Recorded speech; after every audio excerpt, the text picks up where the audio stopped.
Pemirsa, pasca peristiwa ditemukannya seorang warga tewas di kediamannya sendiri yang diduga dimangsa oleh anjing peliharaannya sendiri di Surabaya, Jawa Timur. Anjing peliharaan korban hingga kini belum dievakuasi. Pihak keluarga menyerahkan anjing-anjing tersebut kepada petugas.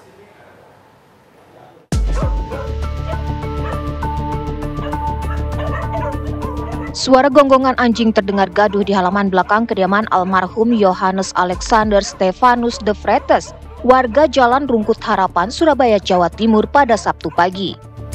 10 ekor anjing ini belum dievakuasi petugas BPBD Kota Surabaya pasca kejadian ditemukannya jenazah Johannes di dalam kamarnya yang diduga dimangsa sejumlah anjing peliharaannya Jumat kemarin. Pihak keluarga Johannes tidak ingin memelihara anjing-anjing tersebut dan memasrahkan kepada petugas BPBD untuk mengambil anjing peliharaan korban. Terserah ini BPBD. Yang penting saya minta diangkat, dikeluarkan dari rumah.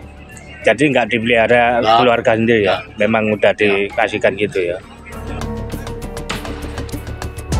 Sementara itu, Ketua RW setempat menyebutkan kalau Johannes sudah lama memelihara anjing. Meski begitu, anjing peliharaannya tidak dilepas keluar rumah, melainkan dipelihara di dalam rumah dan halaman belakang.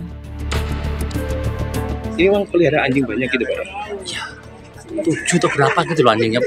Itu anjing apa, Pak? Anjing kampung? Masa ini anaknya ya. Banyak di dalam anjingnya. Tapi sehari-hari juga nggak dilepas kok anjingnya. Ya. Oh, tidak. Dikabarkan sebelumnya Johannes, pria berusia 52 tahun, ditemukan tewas di dalam kamarnya.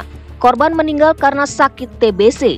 Tragisnya diduga anjing-anjing peliharaannya yang kelaparan memangsa Johannes karena saat ditemukan terdapat luka-luka gigitan dan cabikan di wajah dan kepala korban.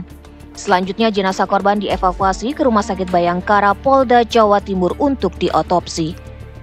Dari Surabaya, Jawa Timur, Sandi Irwanto, TV One mengabarkan. Pemirsa, Johannes Alexander ditemukan tidak bernyawa di kamar tidurnya. Ada dugaan korban meninggal dunia dimangsa oleh hewan peliharaannya dikarenakan ditemukan luka dan cabikan di wajah dan kepala korban.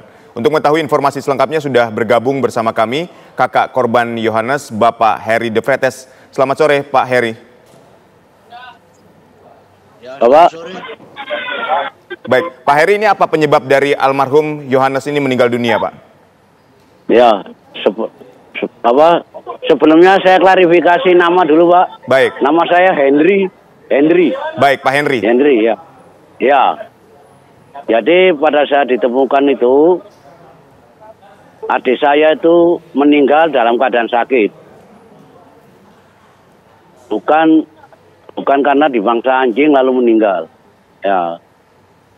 Jadi adik saya meninggal dulu baru dimangsa oleh 4 ekor anjing yang ada di dalam kamarnya. Baik, Pak Johannes ini tinggal sendiri di rumah, Pak? Sama saya, Pak. Baik, satu rumah sama saya. Ya, saat kejadian ini Bapak tidak berada di rumah atau seperti apa ceritanya? Jadi gini, saya jam 9 pulang ke rumah, hari Kamis ini, Pak ya. Ya, baik. Hari Kamis jam 9 malam saya pulang ke rumah, lalu saya masuk kamar saya sendiri. Saya buka laptop, saya kerjakan kerjaan saya, lalu saya tegur adik saya jam 10. Saya buka pintu kamar saya tegur. John, tolong anjingnya jangan sampai ribut, tidak enak tetangga. Tapi tidak ada jawaban. Kemudian saya masuk lagi ke kamar saya lanjutkan kerja. Demikian. Baik. Lalu jam berapa sampai akhirnya diketahui bahwa Bapak Johannes ini meninggal dunia, ya, Pak Henry? Sampai besoknya subuh, karena saya tidak tidur. Waktu itu saya nonton sepak bola juga, live. Saya tidak tidur, jam 4 saya sempat tegur lagi. Tidak ada jawaban. Lalu jam 6 saya keluar rumah, ke teras, saya bersih-bersih. Nah, biasanya adik saya ini naik sepeda, jam 6 itu beli makanan anjing. Tapi kok pada saat saya lihat ini, jam 6 ini sepedanya masih ada sampai jam 8. Ya, gitu.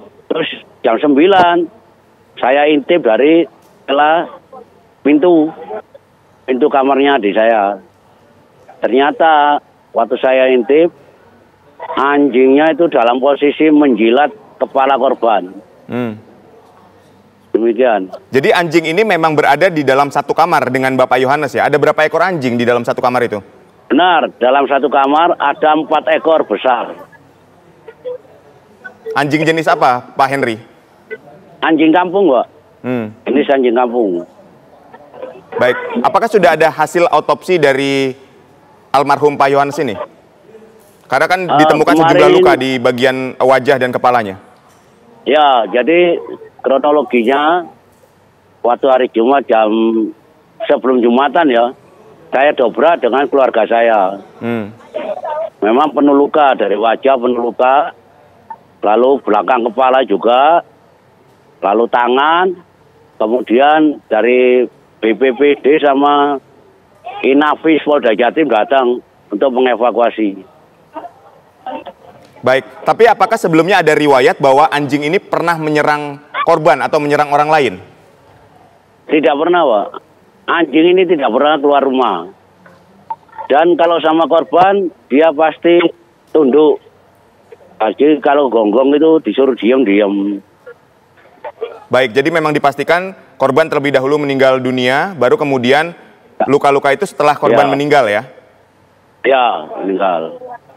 Baik, bagaimana dengan kondisi terakhir di rumah yang ditinggali oleh Bapak Henry dan Bapak Yohanes saat ini?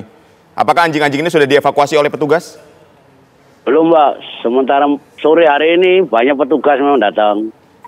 Dari BPBD, dari Polsek, kemudian dari Dog Lovers, merencanakan untuk evakuasi. Tapi kelanjutannya saya belum tahu. Baik, anjing-anjing ini jadi akan dievakuasi. Terima kasih atas informasinya Pak Henry De Vretes. Terima kasih. Kami turut berduka cita atas meninggalnya Bapak Yohanes. Terima kasih.